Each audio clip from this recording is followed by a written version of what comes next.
Good morning, mathematicians. Tour Tuesdays? Possibly. We'll see. I thought yesterday was going to be a tour day, and then it wasn't. Funny how that happens.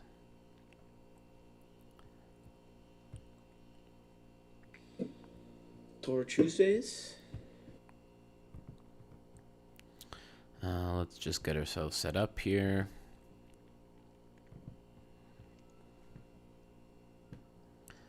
Hello, Jonathan. Good morning.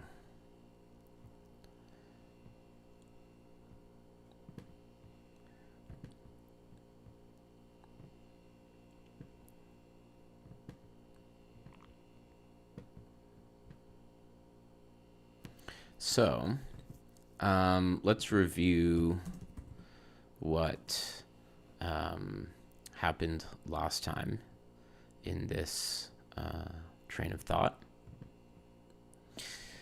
So what did we do? We had a functor that depended on some object. I don't know if this is the common notation, but HA being the functor that takes a module and sends it into HOMS. This notation's from Leanster. I don't remember. He puts that's the lower one or the upper one, whatever. It doesn't really matter.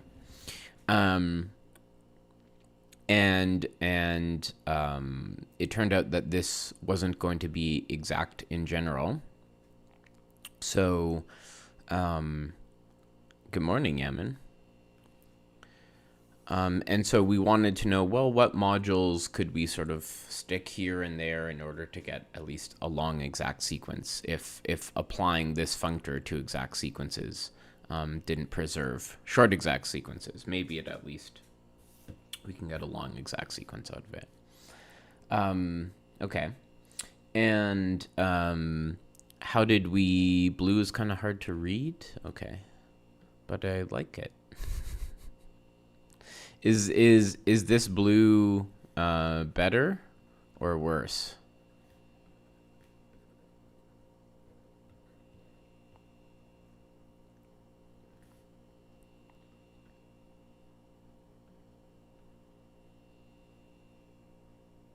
Better or worse?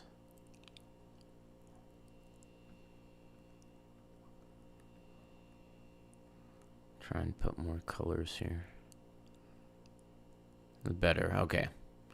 So I'll use it a little bit then, if it's manageable.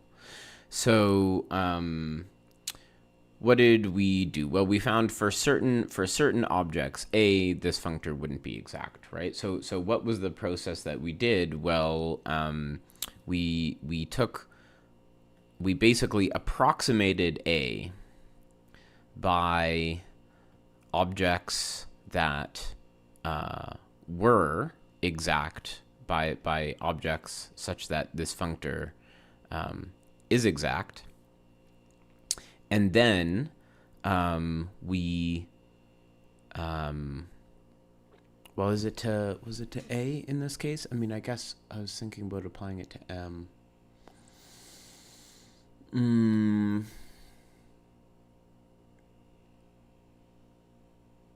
Yeah, maybe I should have written it the other way. Okay, the point is, why am I trying to do this level of high level thing?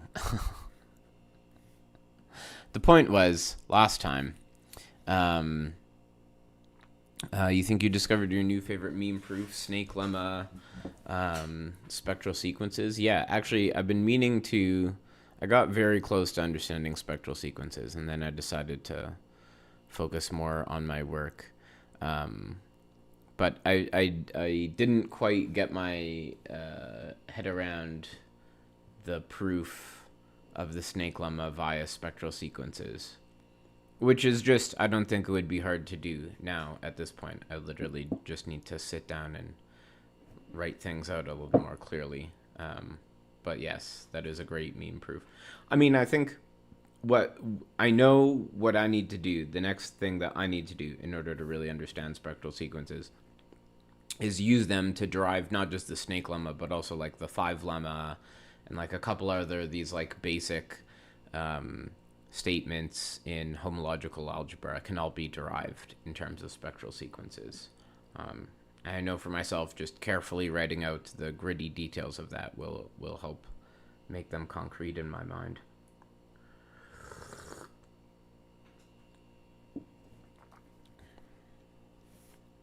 Okay, let me stop beating around the bush though. We wanted to compute what? We wanted to compute ext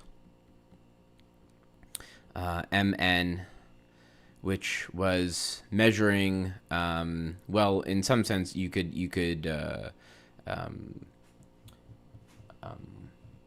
use it to measure either the failure of exactness of hom n or hom n in some particular situation. And I think the version that we took is we took a projective resolution, right? So we approximated m by objects for which it was exact, and then we applied hom to this sequence, right? Okay, so ext corresponds to doing that with either of the hom functors. What other functors do we have in modules, say, which depend on the input of some objects? Well, there is the tensor product, right? So we could take the tensor product of m viewed as a functor, and maybe as homework, I'll suggest that you prove the following. So remember, hom m was always left exact. Hom into n was always right exact, but not always left exact. So yeah, this was always left exact. When it was right exact, we called m projective. This is always right exact. When it's left exact, we called n projective. What about m? What about tensoring by m? Well, it turns out that this is right exact. So if you tensor,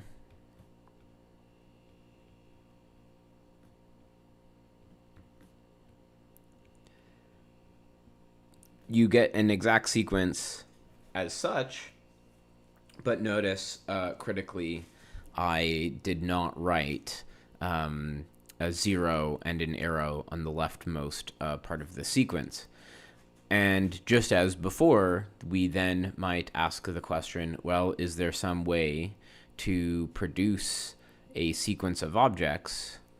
Well, can we produce at least one object extending this exact sequence? And that is exactly what tor is. So that's tor MC.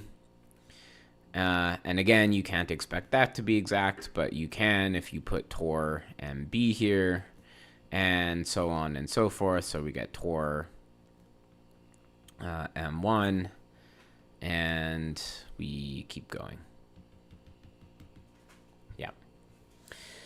Just like last time. Okay. So what is an object? So I used a lemma last time that free is projective, and projective was by definition the exact thing. It turns out that free is also, so we say that if this functor is exact, m is said to be free. Uppercase index on a left derived functor hurts your soul. Is that You mean up here? Is this bad convention? Is there a convention about that?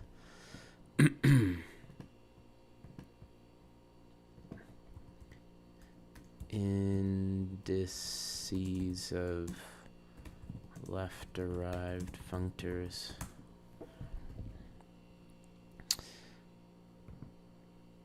I mean, there probably is. I'm just, I'm ignorant.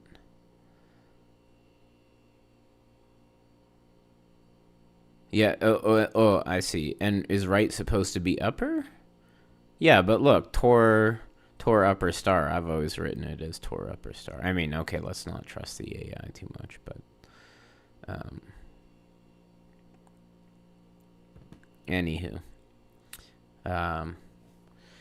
Do total derived functors so you don't have to worry about indices. We'll get there. We'll get there. I was trying to blab earlier at the beginning. I was trying to blab a bit about adapted classes. Wait, what's the total derived functor?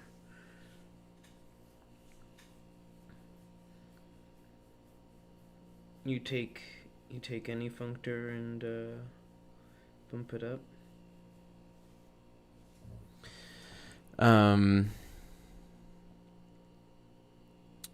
You don't know if it's convention, but left derived corresponds to homology, so lowercase. I see.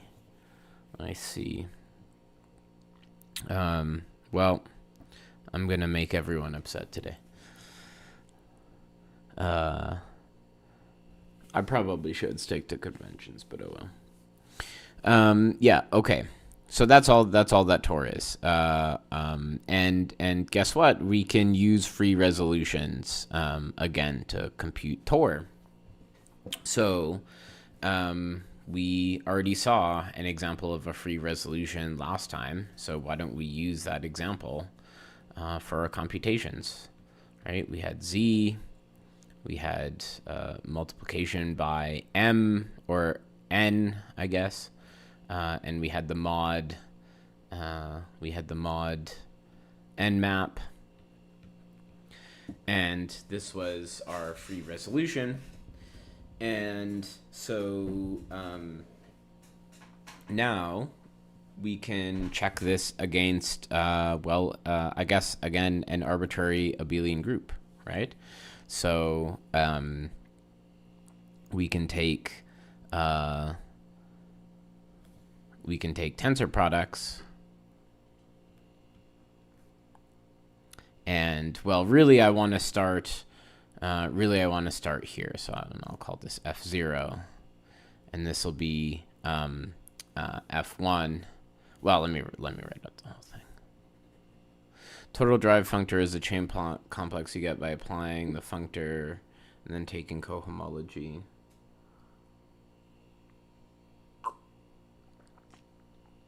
Gives you the ith derived functor.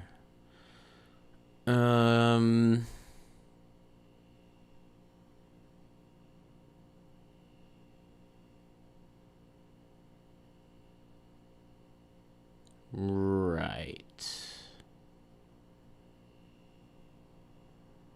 Why do I feel like there's something missing in there though?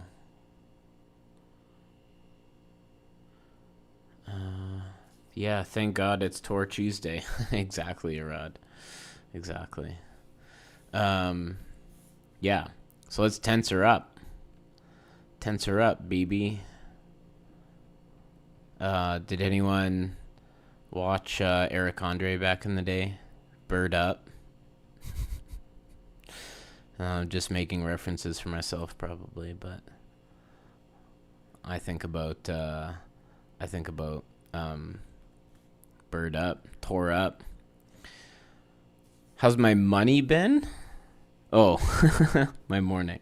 Good? My morning's been good. Yeah, thanks. Indeed, Wandering Travelers is exact sequences. Or rather, sequences which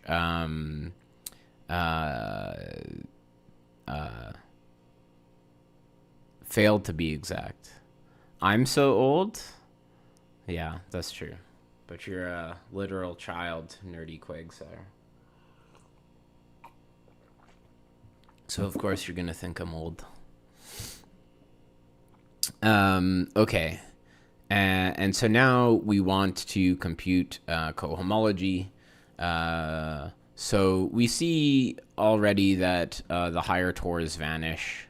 So tor bigger than 2 of Zn, Z mod Ng is just 0. And now we just play the exact same games that we've played before. Oh, by the way, I wanted to say that somehow this is not a precise, rigorous statement, but at least morally, it's sometimes hard to prove that maps out of a tensor product are injective, just because of it would be easier if everything were for vector spaces, it's easier. But you can have weird mixes of tensors that do weird things. And one could view this as just a part of, it's an artifact of trying to show something about the equivalence relation, and equivalence relations are messy sometimes. But I feel that somehow it's spiritually related to the fact that it's that tensor products are right derived functors, right exact functors, right? So somehow verifying surjectivity never a problem, but if a map out of a tensor happens to be surjective, but somehow in my mind these are the same thing. The fact that injectivity is difficult. Well, Matthias, I don't think that your book wants you to do an injection proof. I think is it possible you maybe just got turned around by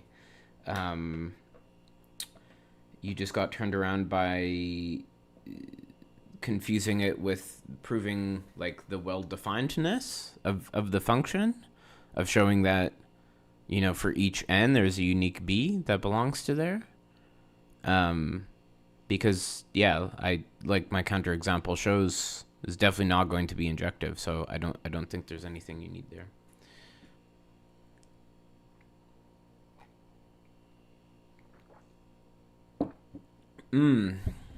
Yeah, what is animated stuff? I was looking at this paper by Benz V and friends about between the coherent and constructible Langlands.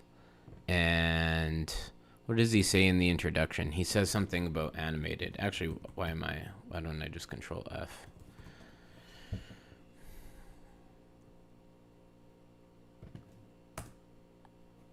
Yeah, the animated circle. So BZ is called the animated circle. I get why it's called the simplicial circle. That kind of makes sense to me. But I guess this has to do with the whole general theory of anima. And I don't know. I guess I just need to go read up on that. Anyways, so how do we compute tor 0 should just be the tensor product. So that's always always the case with these things. Good morning, Ken. Good morning, Ken. Right? So in the previous case, we saw X. I mean, technically, this is a theorem that you should prove, but X0 just turns out to be Hom Mn, right? Yeah. So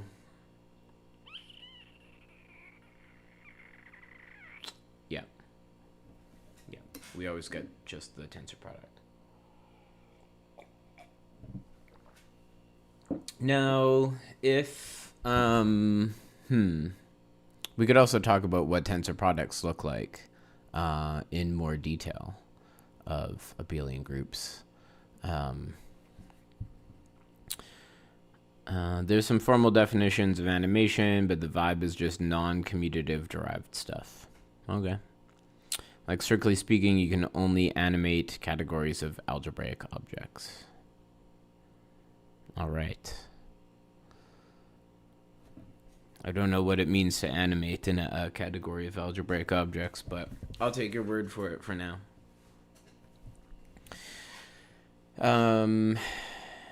Yeah, so this just picks out the n torsion of our group, right? Am I crazy? This also gives us n torsion. Well, let's compute tor1. Let's move over to tor1. And then we can write out the other things. So what is tor1 going to be? Well, just as before, that's going to be cohomology at this sequence, right? But so that is the kernel of this map. And so this map here is multiplication by n tensored by the identity. So it'll be the kernel of this map modulo the image of this map, but this is the zero map. So it's just going to be the kernel of multiplication by m tensored with the identity. Yeah. Taking Morse theory. Oh, interesting. And homological algebra and machine learning this semester. Wow, that's a crazy combo. I should be taking machine learning so I can not die homeless after I graduate.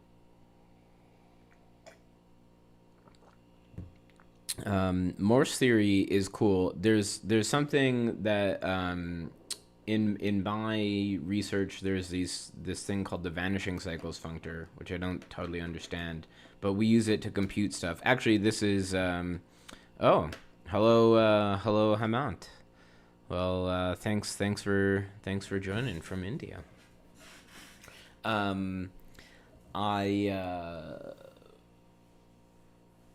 What was I saying? Oh yeah. And before, maybe I should get back on this tangent. I was starting to explain what the characteristic cycles of D modules have to do in my research with Arthur packets. And another way to view that is if you look at the vanishing, you can compute it in terms of vanishing cycles, the vanishing cycles functor in terms of some perverse sheaf. And that apparently should agree with some sort of Morse group. And so there's some like very classical kind of differential geometric definition of this Morse group that you can recover from these fancy things. And I'd love to understand it one day. Maybe we'll put our heads together one day, Ken, and understand it.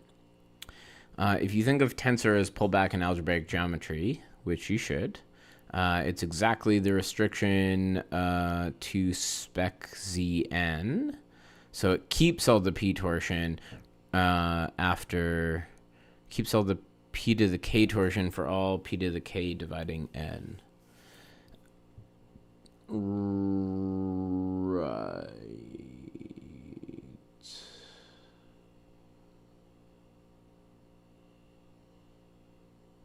Well, hang on. Is that true? I guess it should, based on what you said. But I'm just thinking, like, if you have, right, if you have ng1, that's equal to ng0. So that's 0. I guess that just says that, Right. I guess everything becomes n torsion in here. I guess everything becomes n torsion.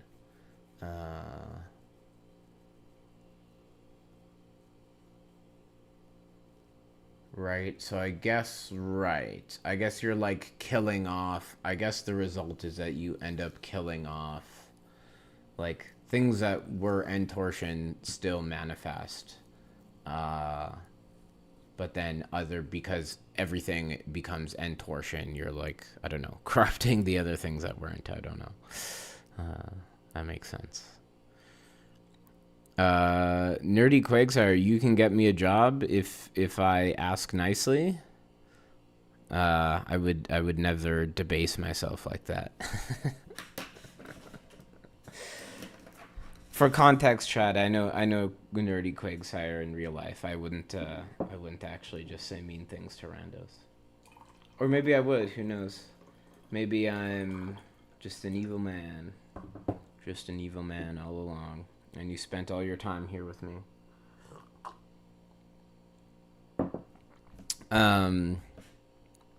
Anyone can get him a job if they just hire him for tutoring. That's true. And I mean, I do tutor people. It is, yeah. I mean, it's not bad money, but it's not good money. I mean, the hourly rate is great, but to have enough to live a comfortable life purely tutoring. I could start my own tutoring business, though, maybe. That would be the way to go. Some of the stuff you're working with for your master's involves machine learning and neural networks and seeing if there's any sense in which they can approximate solutions of differential equations. Huh. Interesting. Hard to find something like this on the internet for higher math stuff. Great. Well, yeah, that's why I'm out here doing what I'm doing. What is a dihedral group, and is dihedral group always one-to-one? Well, I'll answer your question about dihedral groups in a second, as soon as I finish this Tor calculation, but yeah, I don't know what you mean about it being one-to-one either. I don't think that's one-to-one's usually a concept for maps. UOC campus is huge? Wait, which UOC? Not University of Calgary, is it? Okay, let's finish. I see there's other questions, but let me just finish this kernel computation. Oh, and I keep writing M when I mean N. Let's finish this kernel computation. So,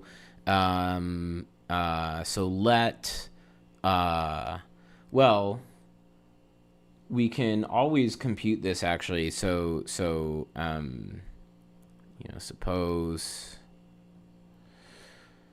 suppose M tensor G is in the kernel of multiplication by N tensored with the identity. Well, then, I mean, yeah.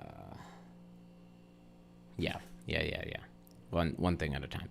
So then what is this? This is N times M. What does this mean? The zero tensor is equivalent to M times N tensor G, which is equal to M times, which is equal to 1 tensor M N G added to itself M times N times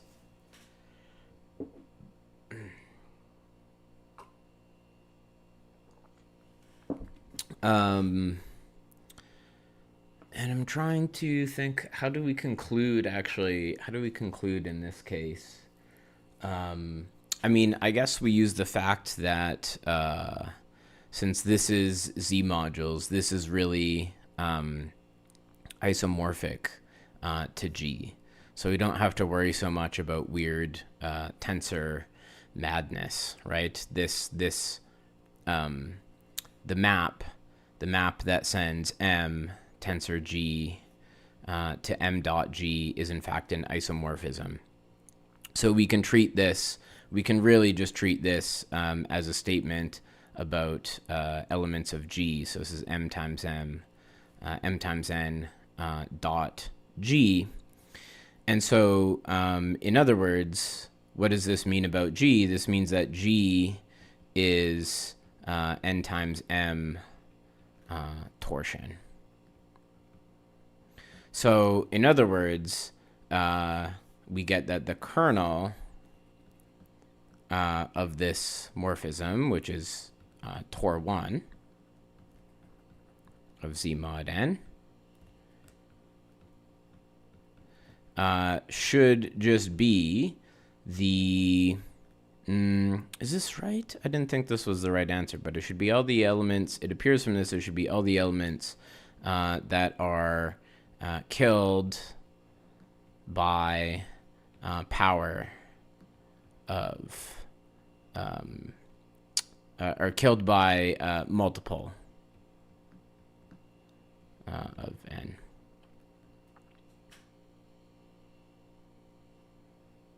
Ah, yes. True. Good point, Jonathan. Good point. Yeah. I love that theorem. Yeah.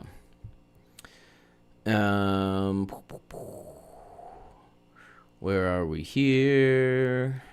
So what is the dihedral group? The dihedral group, in short, is just, so D2N. This is the most based way to write your notation, so you should always write D2 times 4 to make everyone angry, is the group of isometries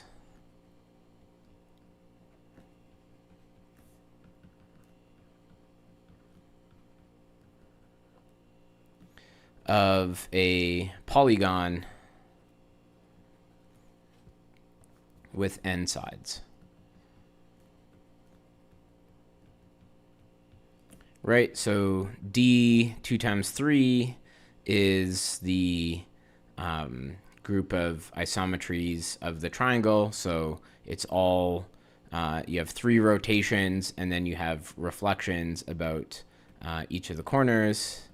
D2 4 is the group of isometries of the square. So you have reflections through each of these planes, and then you have 4 rotations, and so on and so forth. And well, there's all sorts of concrete ways to realize this. There's ways to realize the dihedral group as a certain collection of matrices. Basically, it's the group generated by matrices. What is it? A cos 2 pi over n sine 2 pi over n. Maybe that's minus, and this is sine 2 pi over n, and this is cos 2 pi over n. So it's basically the group generated by these matrices and this matrix as n, yeah.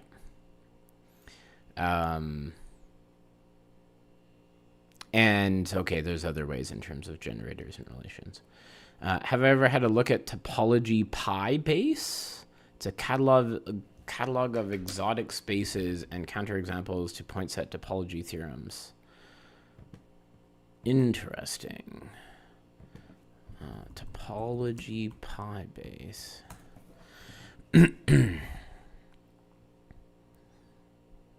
Whoa. This is cool. Okay, where do I start? About us, dun dun dun. Explore, yeah. Spaces. Discrete topology, countably infinite, whoa. This is cool. Gonna have to bookmark this thing. I have so many bookmarks I've never ever visited, and I never will. But I like to think so. Bookmarks. Bookmark this tab. Done. Pi base is so based. Hell yeah, I agree. And in my brief interaction with it, I agree it's so based. Suppose you have a free group. Let's say for the sake of argument has 2 elements. I don't think you can have a free group with 2 elements. Do you mean a free group with 2 generators?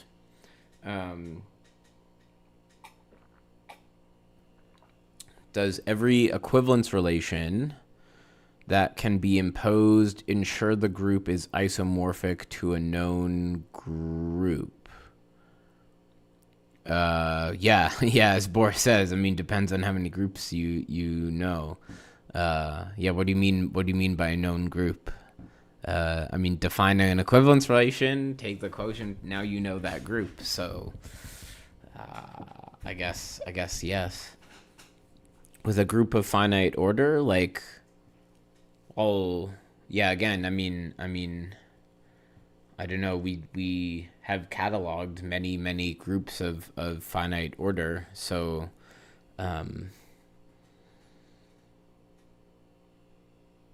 yeah, I'm not sure. I'm not sure what to say about it. You could like try to determine its isomorphism class or something. But sounds undecidable. So yeah, I mean, it definitely is true that, for instance, yeah, it sounds undecidable because, for example, the word problem on groups is undecidable. So that is, if you take an arbitrary presentation of a group, so some list of generators and relations, then determining whether that is isomorphic to some other list, some other list of generators and relations. Oh, maybe I should call that a. This is undecidable. By the way, one of my favorite theorems in topology was when we used the construction of like simplicial or complexes, or is it CW complexes? Simplicial complexes, I think, to basically show that the determination of the fundamental group is undecidable. So I mean, that's definitely true, but yeah, so probably would it even be true? Yeah, for two generators.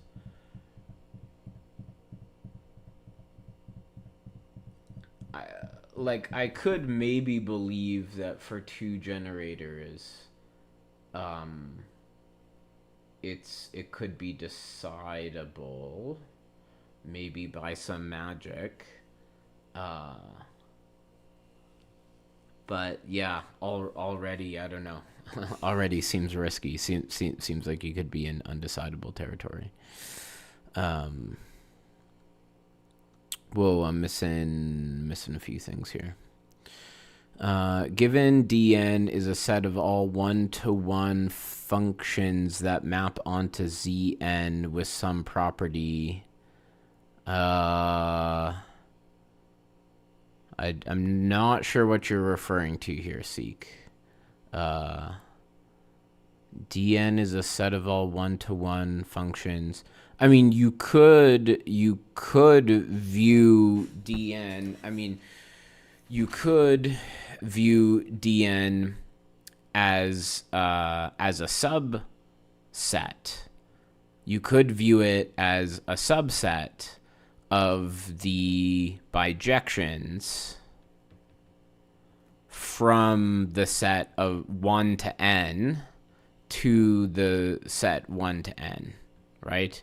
It's definitely a subset of the permutations, or if you like, you could view it as a subgroup of the symmetric group on 2n on n elements, actually. Sorry, this would be it's a subgroup of n elements. So that's true. Yeah, they're all it's a subgroup of bijections on n elements. There is an interpretation there, right? So like in the case of the square, right? A rotation, if you rotate counterclockwise once, right? That determines a bijection, right? 1 goes to 2, 2 goes to 3, or what am I saying? I mean, 2, I guess it's the bijection that sends 2 to 1. It's the permutation that sends 2 to 1, 1 to 4, 4 to 3, and 3 to 2. For Torah 0, note that, oh yes, right. I already touched on that one, yeah. But any R torsion would be killed by Rn. So that's the whole thing. Oh, where are we here? Back up in Tor 1.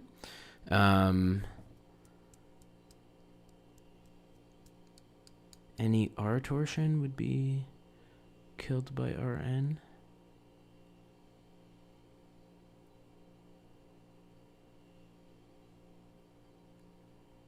So it's just N torsion?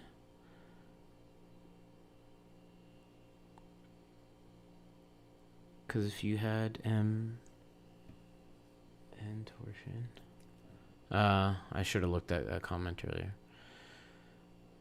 D 2 times 4 is rage bait. It's the better answer because everyone is debating like, oh, D8 or D4 and blah blah blah, and it's just like if you write D 2 times 4, this is perfectly clear. Now this is perfectly clear. You don't need to pay attention to what convention. You can very easily see, oh, this is the number of vertices of the polygon, and this is the total order of the group. It's perfect. It's really the perfect solution. If you disagree with me, you're bad and wrong. Like, I also think the solution for n, not that I always do this, but is just write n1 or n0. Done. And now if you write that, clear. It means exactly what you think it means. This will never change. People will always incorrectly debate this, but you heard it here first. Enraged by the notation will unsub. Well, that's fine. I'm willing to die on this hill. I'll miss you, Dason, but I'm willing to die on this hill. Every group is a quotient of a free group. True, but you doubt every equivalence relation gives a group. Well, any relation, any relation will give a group, right? You literally just write down any, like if you have A, B, C, you could literally just write down any random set of just letters and numbers like this, and then boom, now you have a presentation of a group. This will define a group. Could end up being the zero group if you have like too many relations. It'll just force things to be zero. No, yeah, man, I'll die on this hill. Like I said already, I'll die on this hill. There's also a library of all rings you can imagine. Yeah, let me access it real quick. Oh, it's pretty big. One for schemes and morphisms as well. Someone did send me once a link to, there was something like this pi base that had like schemes and morphisms, and you could put in like different things, like different proper mix and match properties, and it would give you examples. Adjective project, right? Yeah. Well, we got so much. Killed by a multiple of n is going to be all torsion. Maybe we'll get here till the end of the hour. Well, I jumped ahead. Yeah. Yeah, wait till I have 10K. I don't think I'll ever have 10K viewers, but um, yeah. We are wrapping up stream soon, I think, for today. Uh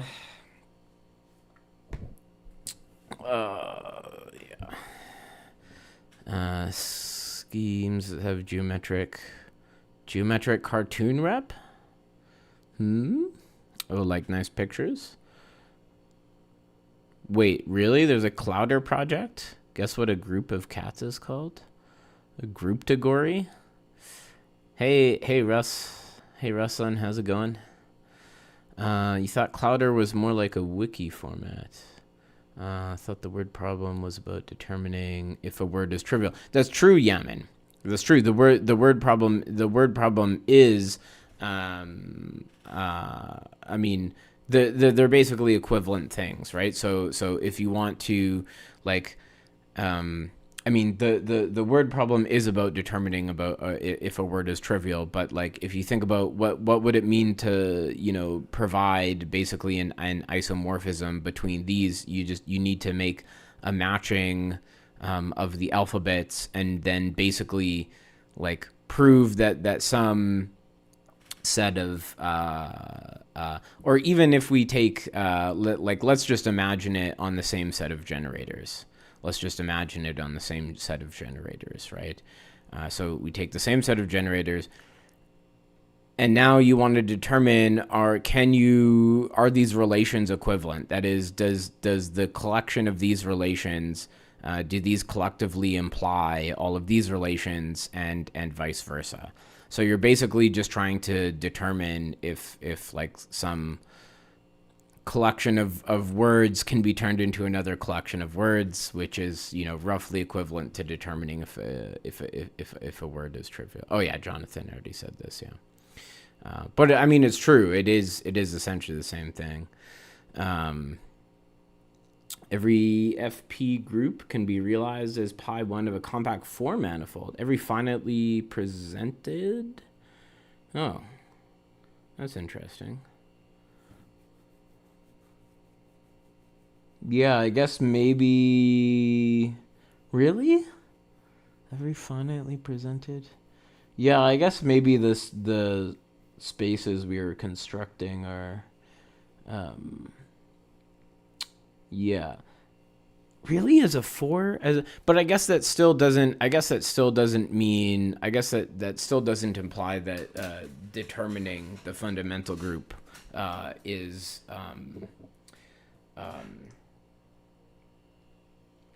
Decidable, like determining if two things have decidable, yeah, finitely generated. Boris, you're hilarious. Yeah, finitely presented. Basically, finitely many generators, finitely many relations. Basically.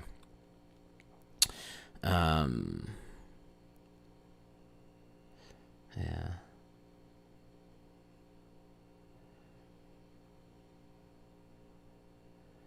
Ooh, I've almost caught up in chat. That means I can leave and go work on my thesis.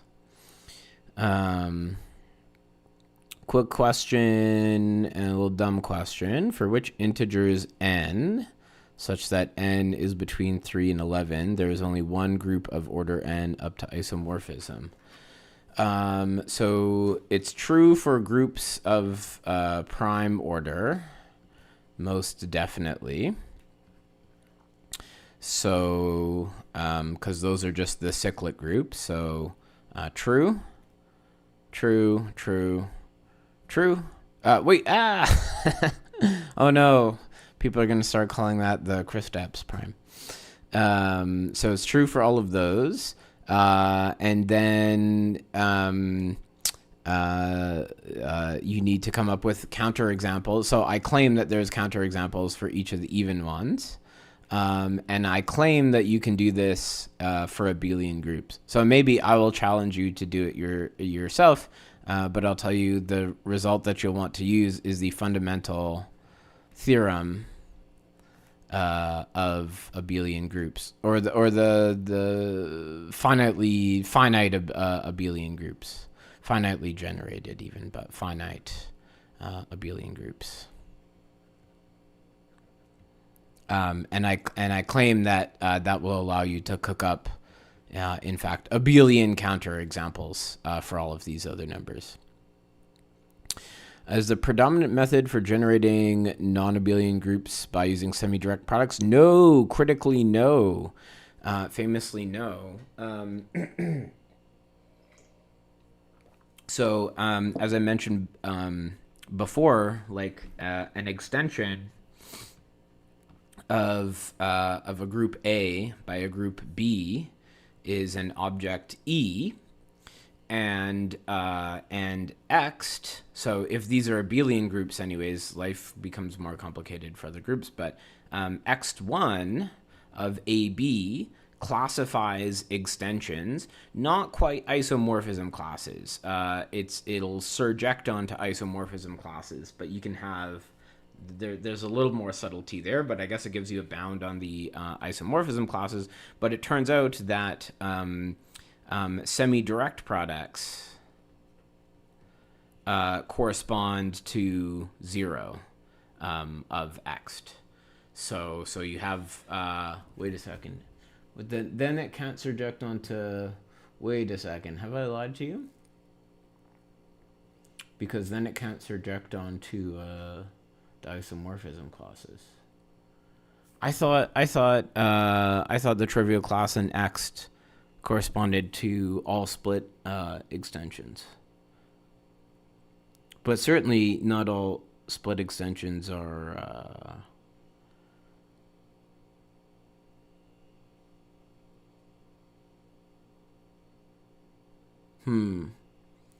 maybe this is the case for groups? Now I'm confused. Anyways, the point is you can definitely have extensions of groups that are not semi-direct products. So life would be a lot easier if all groups were just semi-direct products. Yeah.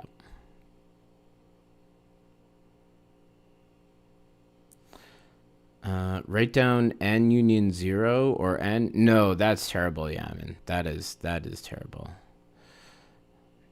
Descend, pronounced like Jason. You're not French enough to know. Well, you could work on that. Collapsing its wave function. What about putting equivalence relation on a group as a set and taking the quotient of that?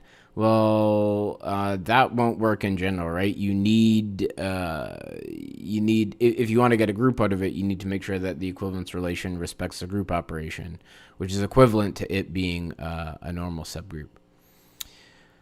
Where does the Durham stack get its name from? That's a good question. I was just reading about a Durham stack today in here this morning. Durham stack. Or wait, Durham complex, Durham stack, wasn't it? Oh no, I thought Durham stack came up in here. No. I mean, short answer is I don't know. Short answer is I don't know. Go make Gates, Gorey, Levere, my advisor, and Growth and Deek proud. Yeah. I'll try, I guess. But you won't find an abelian counterexample for 10. Good point, Jonathan. Good point, Jonathan. Aha. Yes, true. Wait a second. No, yes, yes. Wait, no, you're right. There's no, you're right. And for 6, actually. Oh my God. Right. 10 and 6 don't have abelian counterexamples. 10 and 6 don't have abelian counterexamples. Yeah. So you will need to work harder. You will need to work harder to produce counterexamples there. Sorry about that, Russ. I was, yeah, 6 and 10 are harder. But then, okay, I mean, well, your two options are think hard in your memory try to produce. Well, I mean, I don't know if you know about semi-direct products. I don't think you know about semi-direct products yet. 6 is easy. I mean, presumably you should have in your memory banks an example of a group of order 6.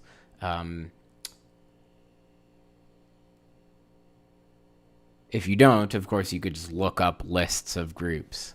But then how could you produce such groups? Well, semi-direct products, and maybe we can talk about those in the future. I don't know. I don't know. You'd rather 9 be a prime than 2 be a prime? Yeah, I feel like 2 is on thin ice. I think 1 used to be prime and we got rid of it because of all the theorems that were exceptions for 1, and there's a lot of cases where we have to make an exception for 2. So I think it's about time we abandon 2. You can use the word problem to show the classification of even compact 4 manifolds up to homotopy equivalence is undecidable. Yes. Which is tragic and exciting at the same time. Yeah. Okay, I'm leaving for real now. I guess I will try to remind myself about X1 and semi-direct products for tomorrow. Let's be real, I probably won't do too much reading on that. I got work to do. But yeah. Go prove some stuff. I'll prove some